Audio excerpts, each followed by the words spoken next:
Governatore Federica, oggi a Milano al convegno Italia Destinazione Nord, un incontro con Salvini, il Ministro, e con il Governatore della Lombardia Fontana. È emerso subito una volontà importante, quella del Friuli Venezia Giulia, di investire e di creare la possibilità di sviluppo per le imprese. Come?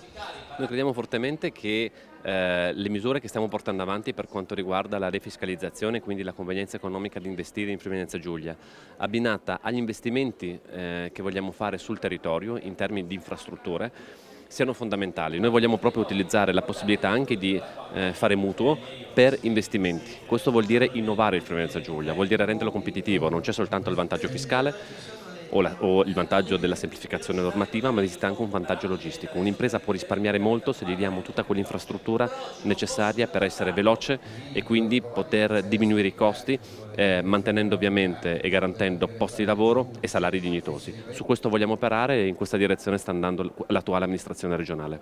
Lei ha anche detto che il porto di Trieste è fondamentale per tutto il Paese, guai a isolarlo altrimenti si isola l'Italia.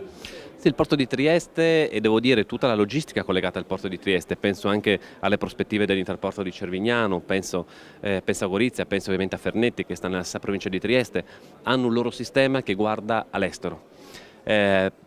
Attualmente quasi la totalità dei passaggi nel porto di Trieste è sull'estero. Se il Friuli Venezia Giulia non ha collegamenti efficienti con il resto d'Italia, ritengo che il primo a rimetterci sia l'Italia stessa. Penso che il nostro Paese debba credere nel porto di Trieste esattamente come stanno facendo la Cina, come sta facendo l'Ungheria, come stanno facendo gli Stati Uniti, come stanno facendo moltissimi paesi perché vedono le grandi opportunità di sviluppo legate al nostro porto. Lei ha anche detto che comunque il Friuli Venezia Giulia proverà a partecipare alle Olimpiadi, quella di Milano Cortina, se mai ci sarà.